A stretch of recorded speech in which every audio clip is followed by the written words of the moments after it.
Thank you for tuning in to the Street Writer Podcast. My name is Noah, aka Big Mex. I know it's been a very long time since my previous episode, so we're going to start a brand new series. If you've been reading my blogs for a long time, you know that I'm a fan of the brawling genre. With that said, I'd actually like to convert my original series into a new podcast chapter. I hope you enjoy.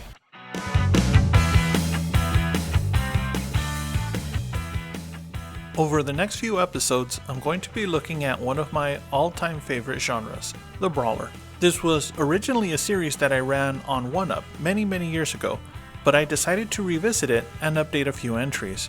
Now, note, I call the genre the brawler. Other people and other game sites call the genre beat-em-ups, but those people often call fighting games beat-em-ups as well.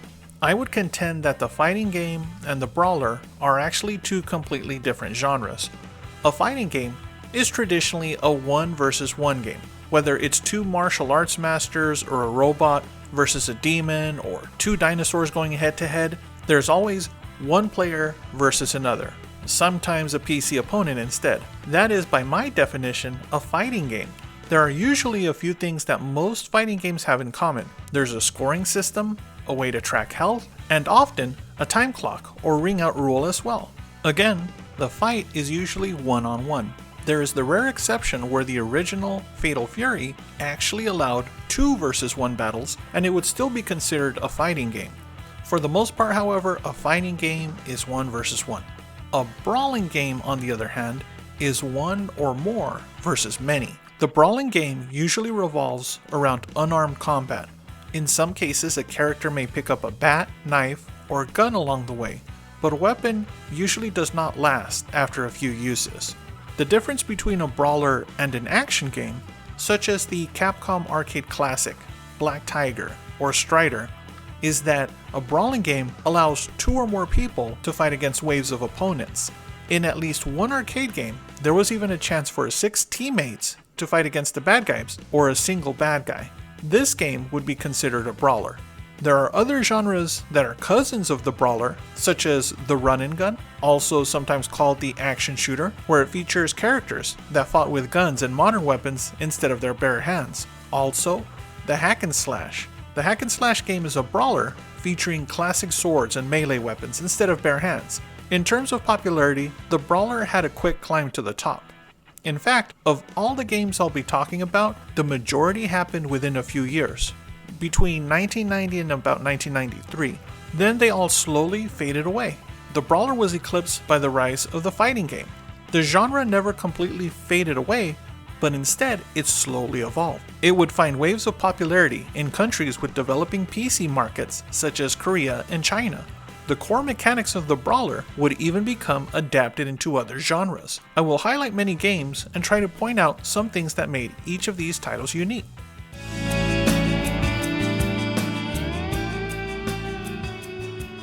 The brawler, just like every other genre, came from somewhere. The early generation of arcade hits were inspired, if not outright stolen, from comics and movies.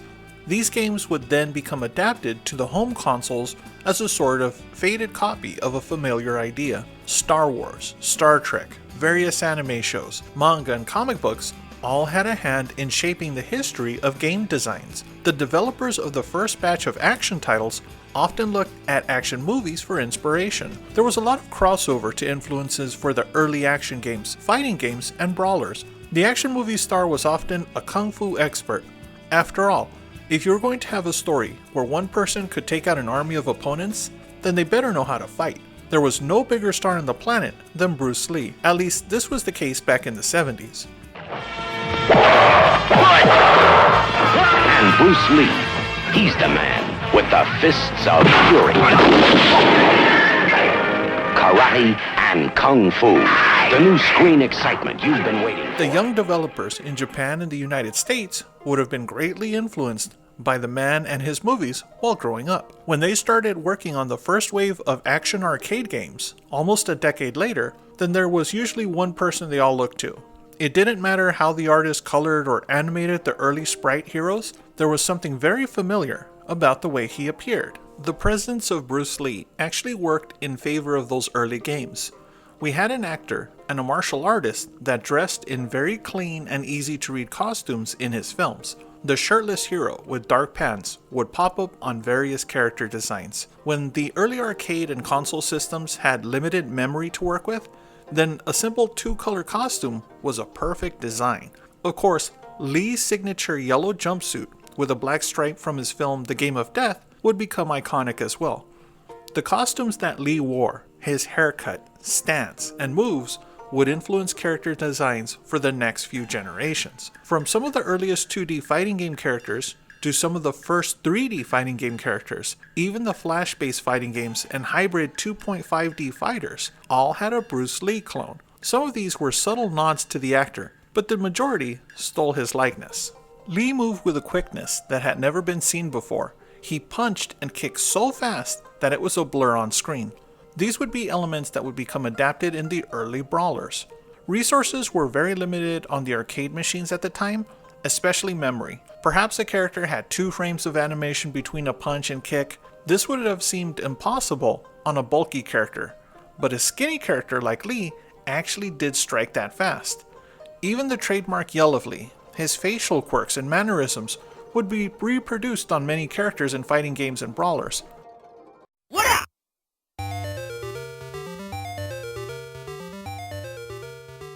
The godfather of the brawler, the one that I believe started it all, was Kung Fu Master by Irem.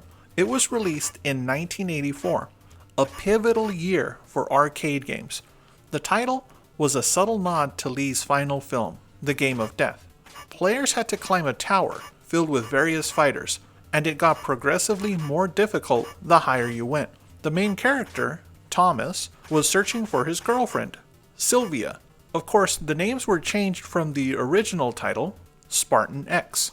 What didn't need translating was the lightning quick strikes and a familiar yell of the hero. The USA didn't really have a connection to martial arts cinema in the 60s or 70s. The action movies that the USA enjoyed right through the 80s had a different type of violence, one which was rooted on guns and revenge. The anti-hero was a popular subject in many of the movies. As it turned out, the settings were a character all to themselves.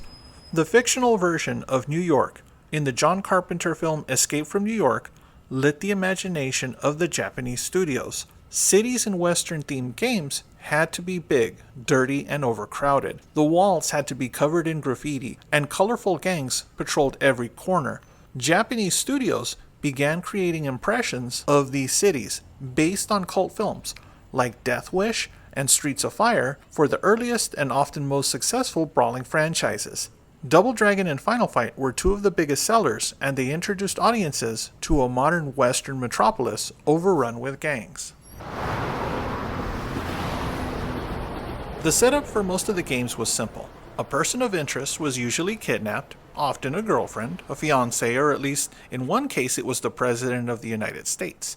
Seeing as how the Japanese were shamelessly pandering to Western audiences, they would drop names like pop singer Madonna and Ronnie, the nickname of President Ronald Reagan, into their games. If the brawler could be compared to a film genre, then it could be a cult action film. Not quite a summer blockbuster, yet not lowbrow enough to be a grindhouse picture, with the exception of Splatterhouse, that is. The brawler was nothing short of mindless action. It was like the perfect summer movie for eating popcorn, drinking soda, and turning off your brain for an hour. After all, the payoff after saving President Ronnie was getting hamburgers. It was hardly Oscar-caliber material the Japanese were interpreting. Of course, for most of these movies, audiences would wonder why the cops didn't stop the bad guys. There was usually 2 reasons for this. The cops were either too afraid of the gangs, or they were being paid off not to do their job. The gangs often had leaders, and these were not the typical thug. They were instead rich crime bosses living in the lap of luxury. Sometimes there were politicians or even heads of corporations. Players, figuratively and literally, fought their way to the top in many of the games. As dirty subways gave way to abandoned amusement parks and crowded alleyways, the player would find themselves fighting in nicer and nicer neighborhoods. Eventually, they would end up in the suite or penthouse of a millionaire. It turned out that the person that was pulling the strings was often the richest person in the city. They could have had it all, but instead messed with the wrong people. The punishment for kidnapping or putting a city at war was often a long drop for the bad guy. There were many other plots to explore, many more heroes to become, and many more villains to throw through windows. The brawler was and continues to be a fun genre. I hope that there are a few games mentioned in this series that rekindle some memories. Perhaps I'll highlight a few that you may not have played and give you a reason to track them down. Whatever the case, I hope you stick around as the Street Writer Podcast brings you the abridged history of the brawler.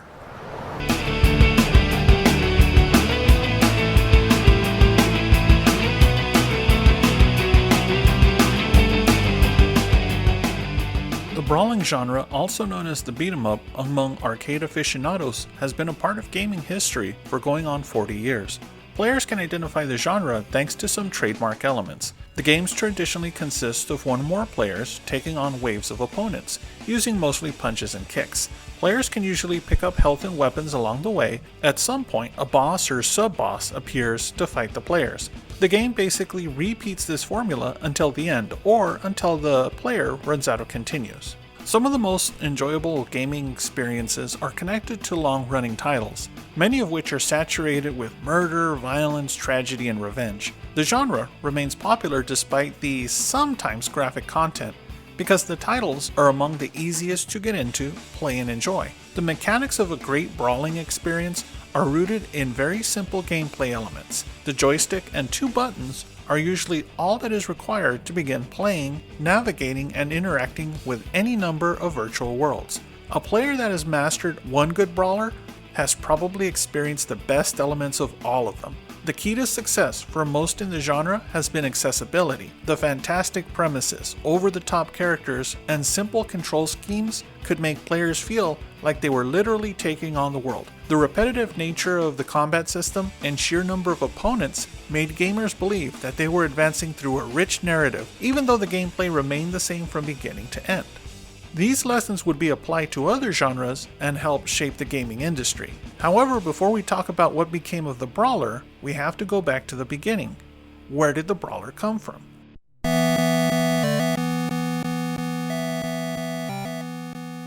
The brawler, as you can imagine, is closely related to the fighting game. Traditional one-on-one combat was made popular in Karate Champ, released by Data East in 1984. This game established the concepts of traveling to challenge other masters, 2-player versus combat, and even mini-games to break up the monotony. In 1985, the concepts behind Karate Champ were expanded.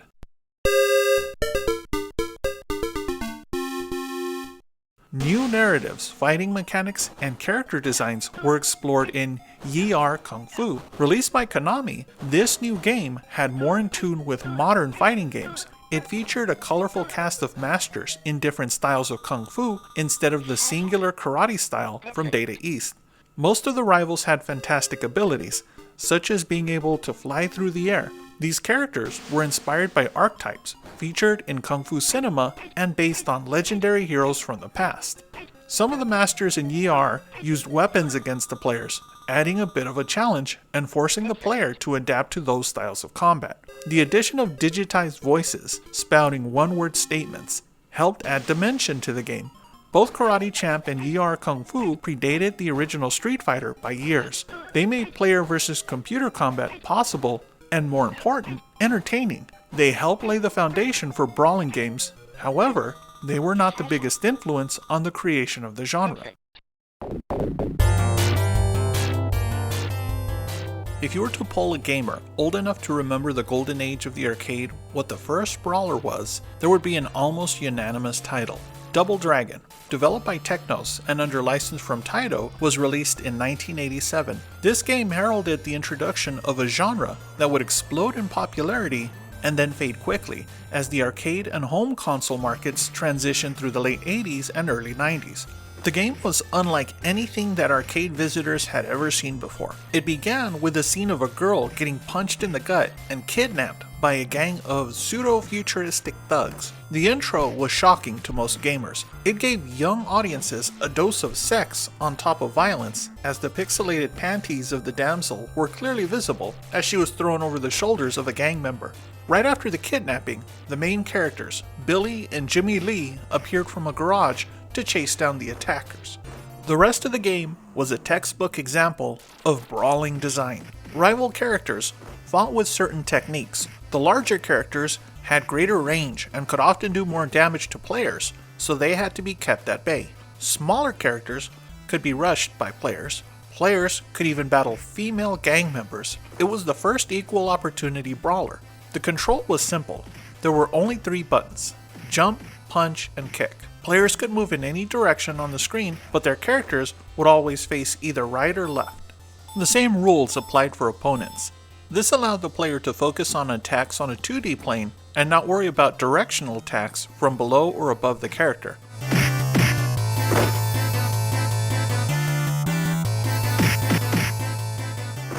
The fighting system was quite robust for only using a few buttons. A player could switch between punches and kicks and find which combination of attacks worked best to drop different size opponents. Players could stun rivals with a punch and then throw an elbow at an opponent, sneaking up behind him, then return to the original attacker with a kick. Players could even perform grapple attacks by pressing towards the opponents and pressing the right action button. The player could grab the opponent by the hair, smash a knee into their face, or perform a judo throw and toss the opponents over their shoulder. Players could also interact with the environment, such as throwing objects at opponents and even take weapons from rivals to use against them. Visually, the game was very stylized. Characters didn't quite have Eastern anime or Western comic book proportions, but instead something in the middle. The muscles were exaggerated on most of the characters, and especially on the rival characters, to make them appear more imposing. Each character was given a solid color choice to make them easy to identify on screen, especially when a half dozen or more characters were engaged in battle. The world of Double Dragon was urban, and just a hint futuristic with the choice of gang outfits and vehicles on the stages. The stages and environments shifted from the streets to the countryside and even the underground of this dystopian world. Players could take advantage of the level designs and throw opponents into rivers or down spike pits. The changing scenery and interactive environments would become a staple of all brawling games. Players felt as if they were on the ultimate quest for revenge as they battled non-stop through a city.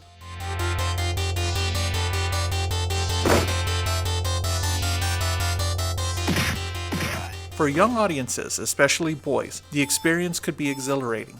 Gamers assumed the role of the ultimate tough guys. They fought off wave after wave of gang members coming at them from every direction, using everything they could to fend off attackers and fighting just as dirty as their opponents. Double Dragon allowed players to turn into digital representations of martial arts movie stars and live out the fantasy in one extended battle sequence. Unlike the legendary non-stop 4-minute fight sequence featuring Tony Jaa in the film Tom Yong-gun, aka The Protector, many brawling games were anywhere from a half hour to an hour of non-stop fighting. This level of intense engagement and monetary investment back in the arcades, which used nothing but quarters, gave players that beat the game a strong emotional attachment to the characters and title itself. Yet most of the seasoned arcade players would be surprised to learn that Double Dragon was not the original brawling game, at least not by the definition we've explored here.